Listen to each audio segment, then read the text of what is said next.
Kia ora 3-minute board games whānau. It is I, Stephanie, the prettier half of the channel, and I am here to give you a follow-up on a pair of videos I made about a year ago, one of which covered 10 old fave games that I was desperate to play again in 2024, and 10 new hotness entries to the collection, which had me shivering with anticipation. And I'm going to be honest, I was not optimistic, because on top of a full-time day job and wrangling the world's most beautiful toddler, I have several other time-consuming hobbies, so I simply don't get the same amount of space to board game as Jay does, because this is basically a full-time job for him. Did you know we have a Patreon and YouTube memberships now?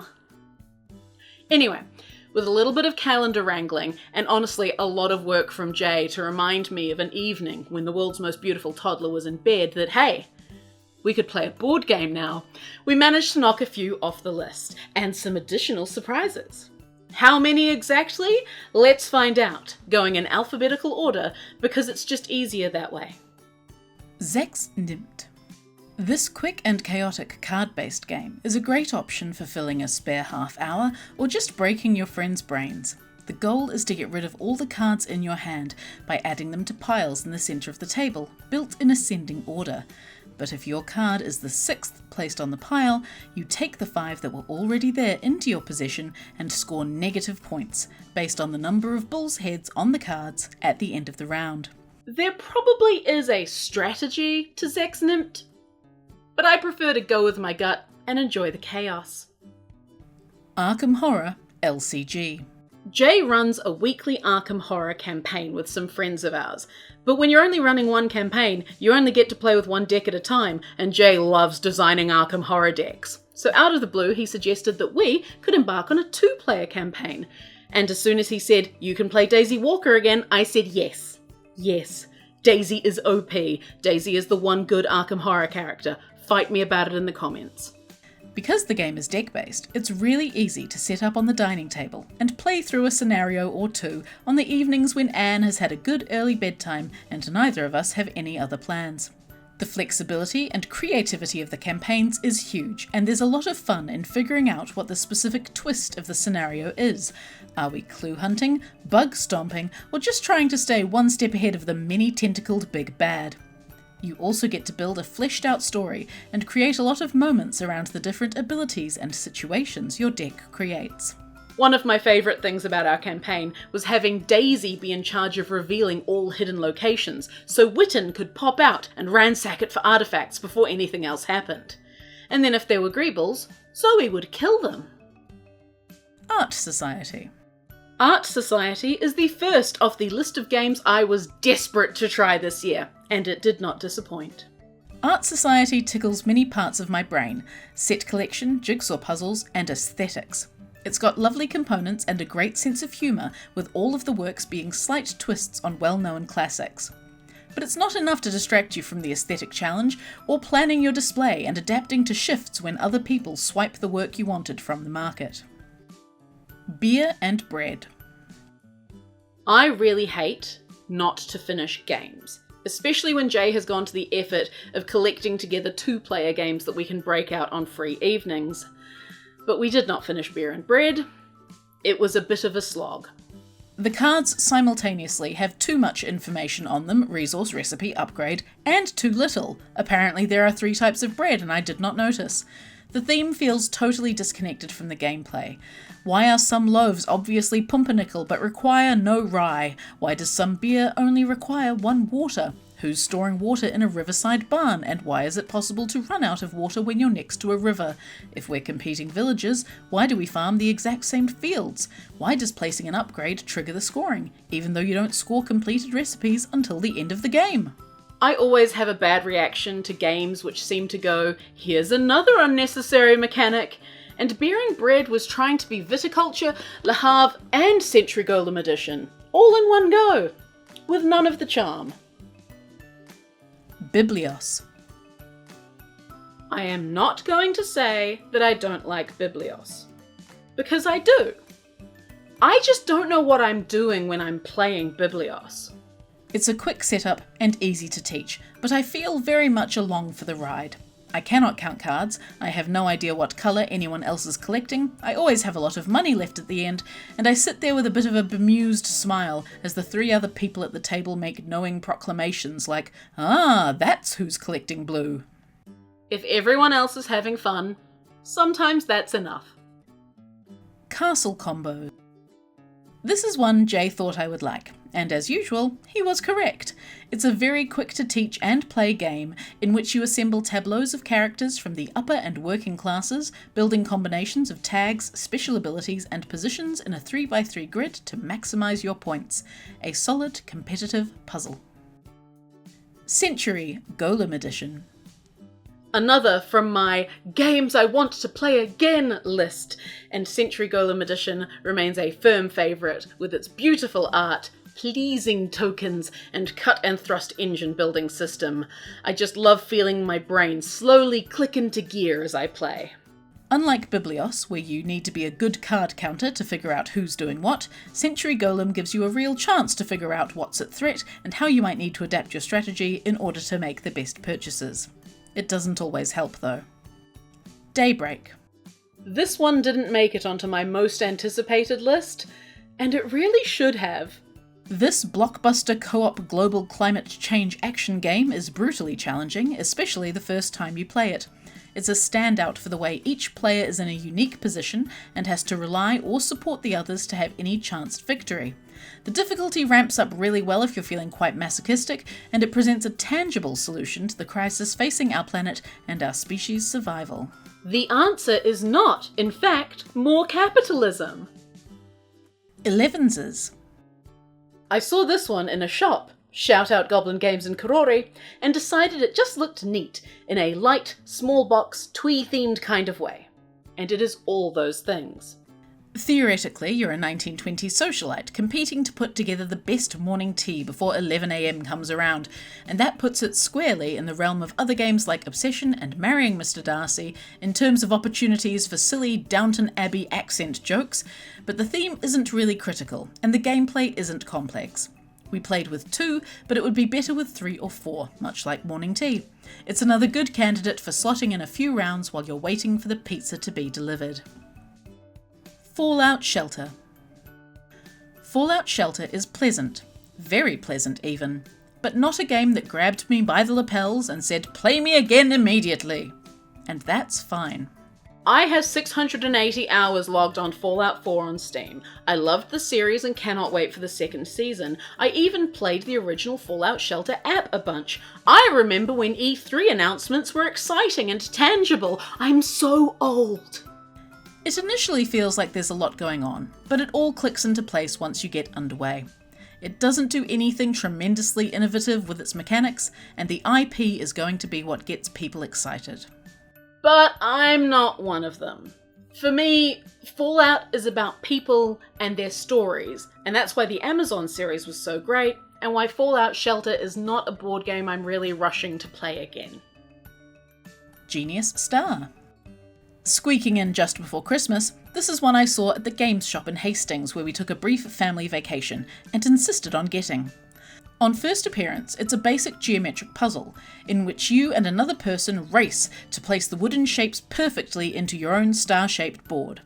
Where it gets exciting is that you roll 7 dice at the beginning of the round and each block those 7 numbers with the white triangular pieces, ensuring every round is unique and the puzzle is always fresh. To make it even harder, on Expert mode, several of the pieces are marked and need to be placed so that none of them are adjacent to each other. Of course, you could also play against yourself and race your own best time. As someone who gets a lot of dopamine from making pieces fit together just right, this one is probably going to be a forever game for me. Harmonies. This is an absolute delight of a small game. In Harmonies, you build up a landscape and create habitats for animals. It's not a unique idea, but Harmonies executes it beautifully. The tokens are really pleasing, the combos are fun to put together, the tableaux you construct are adorable. There's a definite learning curve, my first mistake was taking penguins, but with the Sushi Go style of combo scoring on top of the animal cards, it never feels like you're completely out of options. Hues Cues. This is one I saw online and insisted Jay get for our collection, and it was totally worth it. There is very little complexity in this give a clue, guess a colour game, but that makes it phenomenal in terms of being easy to set up and teach and blast out a few rounds while hanging out with friends. Jaipur. Jaipur is a 2-player game of competing merchants vying for the Maharaja's favour, and it broke my brain a little. You have a very tight decision space. There are literally 2 possible actions per turn and you can only take one of them, and very high visibility of what the other player is doing and when the clock is going to run out. It's also a game where you get to say things like, "I'm going to take all the camels," and accuse your opponent of trying to pump and dump the leather market, if you know what I mean. Jaipur is really fun and thinky, and a welcome time filler designed for 2 players. Lanterns, the Harvest Festival. Lanterns is a sweet, simple, beautiful small box game. A lot of games involve mechanics of passing cards left or right or across the table, but there's very few where the seating position of the players is so thoroughly incorporated into the gameplay. I love good game art. I love constructing a beautiful tableau, and Lanterns allows me to do both of those things while also challenging me to think strategically in a fairly unusual way. Legendary Encounters, Aliens. I am a massive fan of the Aliens franchise. Yes, I will defend Prometheus and even Covenant on a good day. And Legendary Encounters' system of objectives, slowly encroaching danger, and solid, uncomplicated mechanics make this deck builder a winner. I prefer to play each movie as a separate challenge with the appropriate characters, but there's a lot of freedom in how you run this one. Obsession. But Stephanie, I hear you ask, what more could you possibly say about Obsession? So much more. The old favourite retains its status as one of the best board game experiences. It's complex and strategic, and also hilarious. The story you're telling meshes perfectly with the gameplay. Oh no, we can't invite the Dowager Countess over until we've refurbished the flower garden, and her visit will be for nothing if we make her take tea with an American heiress who let all the housemaids have the same day off. The thing is, I'm still not good at Obsession. I don't win Obsession, but I have such a blast every time we play it. I also have to give a shout out to its designer Dan Halligan as someone who is so committed to improving and refining Obsession, and I cannot wait to dig into the comprehensive rulebook. Sail. Gorgeous, but unmemorable. It's not really a trick-taking game, it's more like Snap. Being unable to communicate ahead of trading cards, being unable to signal in some way to your partner, it didn't feel like the decisions I made were meaningful. The cards looked great, the theme was enticing, but I think it was really trying to do too much by mashing up card play with the Arkham Horror Omen bag. The results felt very arbitrary. Sky Team. Alright, Spiel des Jahres. You wanna go? Let's go. Outside. I'm joking. We're not that kind of channel. If we were, we'd be so much wealthier. And also deeply unhappy, and spiritually dead. Jay mentioned in his review that he didn't like Sky Team because it felt like it was on rails, and there were no meaningful decisions or shocking twists to be had in the gameplay. I would go a step further and say I kind of hated Sky Team. I know it's an unpopular opinion, and I don't mean that in the YouTube way of saying something obvious in the cruelest way possible or presenting my preference for knitting over crochet as a brave act of heroism. It's literally an unpopular opinion because a lot of people like this game, and it won Spiel des Jahres. I don't like to hate games, but the difference between me and Jay is that one of my pet topics is plane crashes. At some point in my adult life, I discovered the show Air Crash Investigation, also known as Mayday, and I inhaled that show. I'm still sad they've never done an Erebus episode, because that incident has all the makings of a great one. Hubris, tragedy, cover-up, institutional upheaval, legacy. I actually worked for a union that represents a lot of Air New Zealand staff, and our office in Auckland had a memorial to the air crew who were killed at Erebus. What I'm saying is, when you've watched literally hundreds of hours of analysis of plane crashes, one of the themes that really gets hammered into your head is the critical role of flight crew communication. An incredible number of incidents are caused or worsened by pilots not talking to each other, or talking past each other, or if there are cultural and hierarchical factors that make it difficult for one to correct the other or intervene before things go wrong. An incredible number of lives have been saved by flight crews working together and keeping focus on their jobs even while everything goes to shit around them. And then Sky Team asks you to roll 4 dice and place them in silence on a board with very limited options. I didn't feel any suspense waiting for Jay to place his dice, because look, he either had a 4 or he didn't, and there was nothing I could do about that. The placement of the dice lacked any real tension, because your choices are so constrained. I don't think we had a single moment of being just 1 point off winning, or facing a really difficult make or break choice in the whole game. Compared to the thrill of counting up skill cards in Battlestar Galactica, or drawing a Chaos token in Arkham Horror, or any of the mini-games in Space Cadets, this was like folding laundry and idly wondering if you're going to find the second sock of the pair. My real beef is with the theme. Theme can make or break a game, it can even be purely incidental, but it's rare in my experience for theme to be so antagonistic to gameplay. Why can't these pilots talk to each other, even though they're both capable of radioing air traffic control? Because the game requires it. That's a bad reason. Steam up. This game was everything I hoped for. After all, it has a lazy Susan and chicken feet. It's light-hearted and gorgeous, but just complex enough not to be boring or twee. Definitely one to play towards the end of the game day though, because it will certainly make you hungry. Waterfall Park. This one was on my list of games I wanted to play, and now I never will because Jay was so blah on the experience that he sold our copy pretty quickly after reviewing it. Sometimes those are the breaks. Wyrmspan.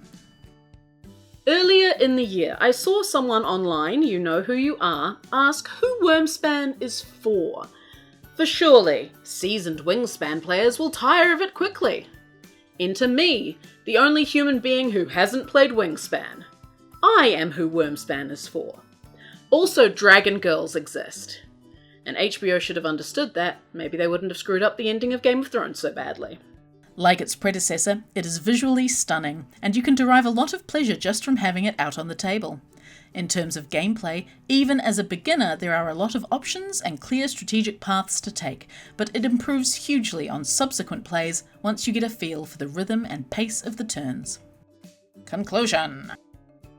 So I think I did pretty well for someone who does not have a lot of board gaming time, and special mention must go to Jay for finding some time that I might otherwise have spent doom scrolling because that's the kind of decade it's been. We focused on newer stuff because that's a bit more of a priority for Jay, wanting to familiarise himself with the games he's going to review. Only 2 games made it off the nostalgia list, Century Golem Edition and Obsession, both of which we played with friends of ours who we regularly have game days with, and they both hold up very well. 4 games made it off the anticipated list, with Waterfall Park being excluded on the grounds of not being good, to the extent it left our collection before I got a chance, and given my limited gaming time, that's probably for the best. Meanwhile, the game I played the most was the Arkham Horror LCG, which wasn't on either list. It felt very good to go through a proper extended campaign, without the usual homework and rigmarole of a proper tabletop RPG. Daisy Walker remains the undisputed champion of Arkham, but it does help when she's got Zoe thwacking all the monsters as soon as they show up. So those are all the board games I had time for in 2024. Did any of them make it onto your table? Let me know in the comments. And if you want more Stephanie content that isn't board game related, yes, she's doing the thing. I'm setting up my own channel for rants, hobbies, other weirdness. Whatever takes my fancy, really. It's going to be like a second channel for someone who doesn't have the time or energy for a first channel. But if you like this face and the sound of this voice, I know there's a couple of you fans out there, the link is in the description. So 2 games might be notable by their absence from my list. Yes, I got through 2024 without playing either of Jay's completed game designs, Red Dust Rebellion or Shadow Moon Syndicate. And let's be very clear, I did want to play Shadow Moon Syndicate. It's bright and zany and cyberpunk and card-driven. And, I am a little scared of Red Dust Rebellion. You see, the only other GMT game I've played with Jay is Twilight Struggle, and aside from one time when he took his eyes off the space race track for too long, I've never come close to winning. I will happily admit I'm a bit intimidated by coin games, and playing this particular coin game against its own designer, who I happen to be in a civil union with, well... Maybe I'm being too hard on myself. Maybe I should be more confident in my abilities.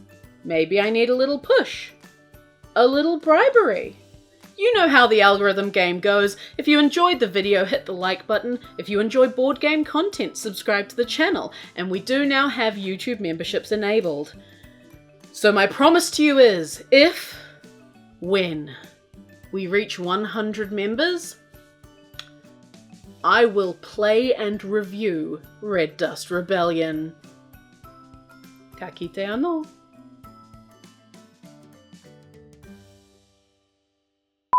She realises halfway through that she's wearing her old glasses.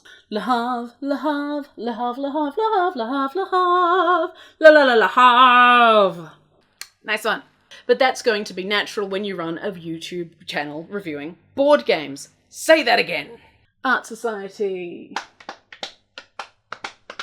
I'm messing with the system, don't tell Jay. Daenerys was always going to be the bad guy. They just really fluffed it because they were trying to get a job at Disney, and thank God that misfired, so hopefully no one will ever screw over an IP like that ever again.